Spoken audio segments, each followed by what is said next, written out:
Israeli PM Benjamin Netanyahu लगातार मजम्मत और तनकीद का शिकार हो रहे हैं। उन्हें पहले इजरायल के लोगों की ही मुखालफत का सामना करना पड़ रहा था, लेकिन अब मोसाद जैसी खुफिया एजेंसी से जुड़े अफसरान भी उनकी क्लास लेने लगे हैं।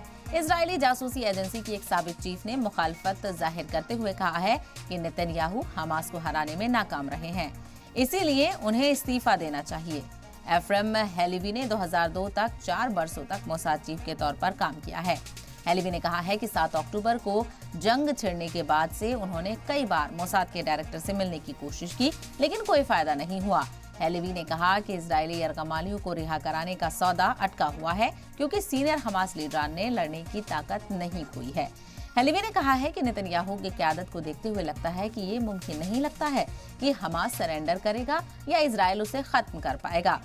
हेलेवी का ये भी मानना है कि इजरायल को हिजबुल्लाह ग्रुप के साथ अपनी कशीदगी पर काबू पाना चाहिए, क्योंकि अमेरिका मौजूदा जंग का असर नहीं चाहता है।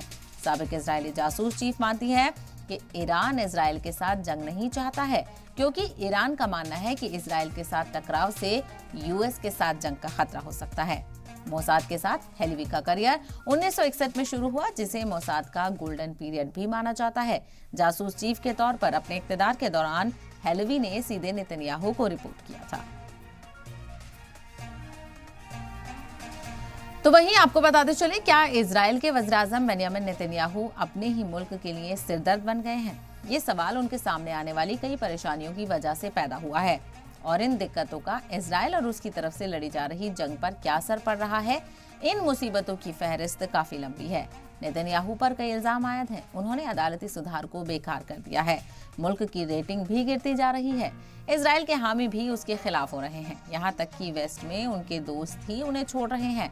हाल ही में जो हुआ उसे ही देख लीजिए। अमेरिकी वजीर खारजा एंटनी ब्लिंकन तेल अवीव आए थे।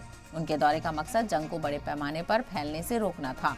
उन्होंने बेंयामिन नेतन्याहू से मुलाकात की और कई इश्यूज पर बातचीत की। उन्होंने उनसे कहा कि उनकी फौज को शहरियों और ज्यादा नुकसान पहुंचाने से बचना चाहिए। लेकिन इस दौरे के दौरान जो बात सामने आई वो ये है कि कोई जॉइंट कॉन्फ्रेंस नहीं थी, क्योंकि पिछले 3 महीनों में ब्लिंकन ने जब भी इजरायल का दौरा किया है, उन्होंने इजरायल के पीएम के साथ एक जॉइंट कॉन्फ्रेंस की है, लेकिन इस बार ऐसा नहीं हुआ। तो क्या ये इशारा है कि अमेरिका नेतन्याहू से नाराज है? ये शक और पुख्ता इसीलिए होता जाता है क्योंकि उन्होंने नेतन्याहू को बैकफुट पर रहने के लिए कहा है, जैसे उन्होंने उनसे कुछ मुश्किल ऑप्शन चुनने और फलस्तीनियों के साथ काम करने के लिए कहा हो। वहीं हजारों मील दूर यूनाइटेड किंगडम में मुल्क के वजीर खारजा डेविड कैमरून ने एक बयान जारी किया है। उन्होंने कबूल किया है कि उन्हें फिक्र है कि इजरायल ने कुछ न कुछ कार्रवाई की होगी जो आलमी कानून की खिलाफ वर्जी हो सकती है। क्या उनका इशारा जंगी जराइम की तरफ था? जबकि ब्रिटेन ने कई बार इजरायल के लिए अपनी हिमायत की तस्दीक की है। ऐसा लगता है ब्रिटेन भी नेतन्याहू की हरकतों से परेशान है। अपने ही मुल्क के लोगों का नेतन्याहू पर से यकीन उठ गया है। पहले तो इजरायली शहरी मुखालफत कर रहे थे, और अब मोसाद के साबिक चीफ ने भी मजम्मत की है और कई तरह की शवाहिद और कई तरह की बातें उन्होंने सामने रखी हैं। इजरायल के लोग चाहते ही नहीं हैं कि नेतन्याहू पीएम ओहदे पर बने रहें। तो यानी इसका मतलब यह है कि क्या आने वाले जो इंतखाबात होने वाले हैं उसमें जो आवाम है वो पीएम ओहदे से बेंयामिन नेतन्याहू को हटा देगी, और एक के बाद एक कई चीजें नेतन्याहू के खिलाफ होती भी नजर आ रही हैं। तो हमारा सवाल फिर से वही है जो सबसे पहले था कि क्या बेंजामिन नेतन्याहू अपने ही मुल्क के लिए सिरदर्द बन गए हैं, क्योंकि लगातार मुखालफत का सामना देखने को मिल रहा है, और अब इजरायली आवाम भी चाह रही है कि जो हमास की तरफ से यरगमाल बनाए गए इजरायली हैं उनको छुड़ाने के लिए कुछ किया जाए, क्योंकि आवाम का इल्ज़ाम है कि बेंजामिन नेतन्याहू ने यरगमालियों को छुड़ाने के लिए कोई भी खातिरख्वाह और ठोस कदम नहीं उठाया है।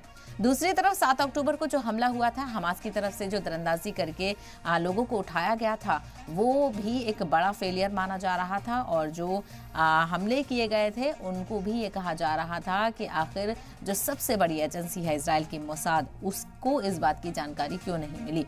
मोसाद की तरफ से लगातार कहा गया कि उसको भनक नहीं लगी, लेकिन इजरायल की जो मोसाद एजेंसी है वो दुनिया भर में मकबूल है उसकी सिक्योरिटी के लिए, उसके इंटेलिजेंस के लिए। और अब मोसाद के ही साबिक चीफ ने कहीं ना कहीं बेंयामिन नेतन्याहू को लेकर अब सवाल उठाया है। ऐसे में इसका कितना असर यहाँ पर देखने को मिल सकता है, और ये क्या जंग के खात्मे के लिए एक पेशरफ्त हो सकती है?